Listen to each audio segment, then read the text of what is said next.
Olá, então nós vamos falar hoje sobre a origem dos elementos químicos da tabela periódica, tratando do aspecto da observação, ou seja, nós queremos entender como os diferentes elementos químicos são formados na natureza, mas para entendê-los a gente precisa também observar estrelas onde esses elementos são produzidos. Então, a nossa conversa de hoje vai tratar exatamente disso, de qual é a técnica, qual é a metodologia que a gente utiliza para determinar as abundâncias dos diferentes elementos químicos da tabela periódica nos objetos astrofísicos que nós observamos. Então, essa metodologia ela é denominada de espectroscopia. Ou seja, espectroscopia, a gente vai tratar aqui, nós vamos conversar um pouco sobre os fundamentos teóricos e observacionais, no contexto da espectroscopia. Vamos falar do espectro eletromagnético, eu vou definir o que seria então um espectro eletromagnético. Vamos falar das 3 leis fundamentais que explicam como os diferentes espectros são formados na natureza, as leis de Kirchhoff. Depois eu vou falar um pouco sobre como é que se dá então a interação entre a luz e a matéria, né? Que luz e matéria, na verdade, é o que é a astrofísica. De maneira geral, a gente pode dizer, de maneira bem simplificada, de que a astrofísica ela trata da interação entre luz e matéria. Vamos também falar um pouco sobre a dispersão da luz, ou seja, a luz branca dispersa em diferentes cores, como, por exemplo, um arco-íris, né, como a gente observa um arco-íris. Essas diferentes cores estão associadas aos comprimentos de onda da radiação eletromagnética. Então, nós vamos falar sobre os processos de dispersão que estão relacionados à espectroscopia. Depois nós vamos falar um pouco sobre a classificação de espectros estelares com base na composição química. E no nosso material de atividades para esse módulo, vamos colocar lá algumas atividades práticas e de demonstração sobre os princípios teóricos e observacionais relacionados à espectroscopia. Bom, então por que a espectroscopia é interessante? O que a gente pode obter de informação com a espectroscopia? Então, pensando no universo e na sua origem, a espectroscopia ela pode ser determinada, ela pode ser utilizada para determinar, por exemplo, a distância à Terra, o brilho das estrelas, a luminosidade, a cor das estrelas, o tipo espectral dessas estrelas, quantidades físicas fundamentais como a massa, o raio, a temperatura, né, a densidade, a rotação de objetos estelares. Também a gente pode estudar a partir da espectroscopia, ou seja, a partir da análise da luz que vem desses objetos, das estrelas. Podemos estudar a gravidade superficial, campos magnéticos, a própria composição química dos objetos. Além disso, a gente pode determinar a idade, a origem e a evolução dos diferentes objetos em astronomia. Bom, qual é a motivação para estudar a espectroscopia, né? Então, a espectroscopia ela nos traz informações importantes sobre como diferentes objetos. Então, qual é a motivação para a gente entender esses objetos? Então, aqui eu mostro para vocês 2 imagens. A primeira imagem, do lado esquerdo, é a imagem do que a gente chama de aglomerados abertos, ou seja, são aqueles objetos onde a gente encontra centenas de milhares de estrelas ligadas gravitacionalmente. E do lado direito nós temos o exemplo de aglomerados globulares, que também são objetos astrofísicos com uma quantidade muito maior do que os aglomerados abertos de estrelas. Ou seja, os aglomerados globulares, eles possuem cerca de milhões de estrelas ligadas gravitacionalmente. Então, quando a gente observa esses 2 diferentes tipos de objetos astrofísicos, os abertos e os globulares, a gente observa que esses objetos são compostos de estrelas diferentes. Ou seja, os aglomerados abertos, por exemplo, têm uma grande quantidade de estrelas azuladas. Essas estrelas azuladas são estrelas jovens do ponto de vista da evolução das estrelas em astrofísica. Já os objetos, os aglomerados globulares, as estrelas são estrelas velhas, ou seja, velhos e jovens aqui, para nós, na astronomia, jovens é da ordem da escala de milhões de anos, enquanto que velhos é numa escala de bilhões de anos. Então, a espectroscopia ela nos ajuda a obter essas informações.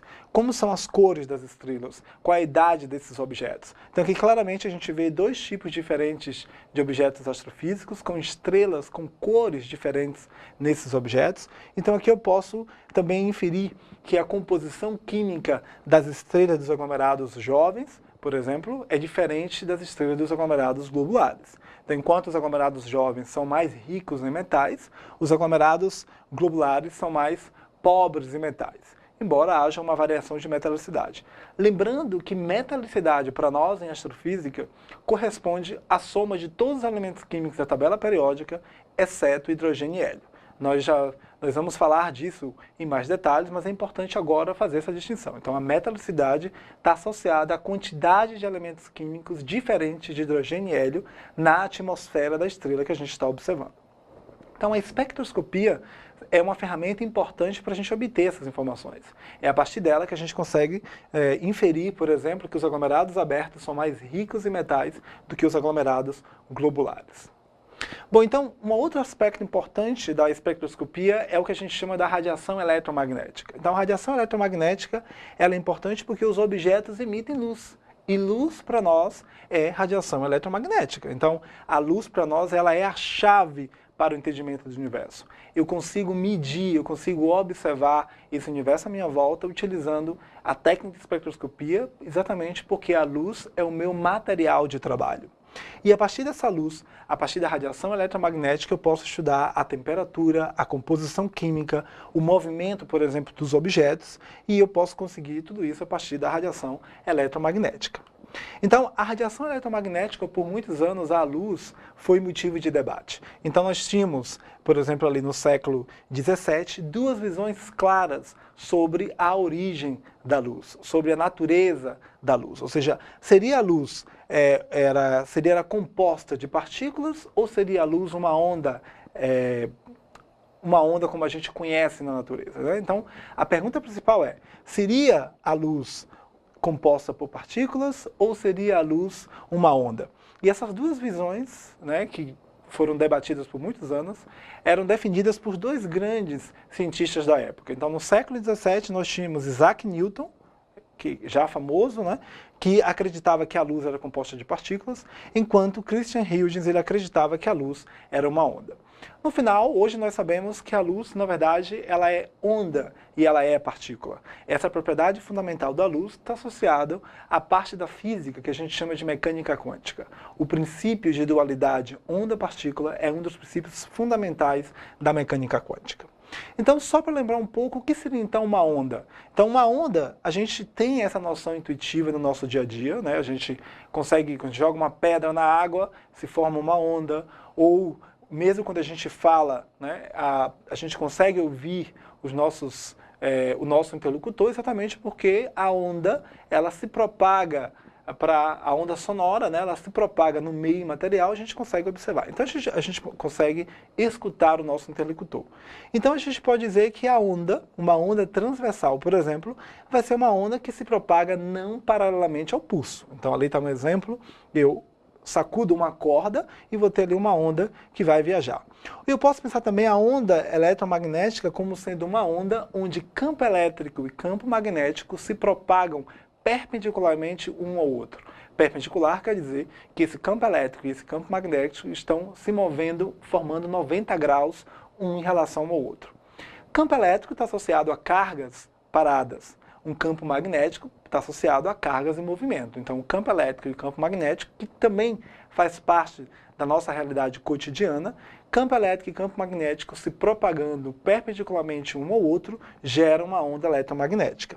Essa onda eletromagnética ela tem características. Como é uma onda, a gente define o comprimento de onda como sendo a distância entre dois vales dessa onda ou entre dois picos dessa onda. Além disso, como essa onda se propaga, ela se propaga a uma certa velocidade. No caso da onda eletromagnética, essa velocidade a gente denomina de velocidade da luz. E a velocidade da luz no vácuo é uma velocidade da ordem, né, uma constante na natureza, da ordem de 300.000 km por segundo. E lá dos princípios mais básicos da física, nós sabemos qual é a relação entre velocidade e distância. Então a velocidade ela é distância dividido por tempo. Então se eu simplesmente translado esse conceito mais básico da física, de que velocidade é igual a distância dividido pelo tempo, eu posso imaginar que essa distância é um comprimento de onda e esse tempo é o tempo de propagação. Então, velocidade ali é igual a lambda sobre t, onde v, no caso da onda eletromagnética, é a própria velocidade da luz, que em física a gente gosta de utilizar a letra c para representar essa velocidade. Então, velocidade é lambda sobre t, ou c é lambda sobre t.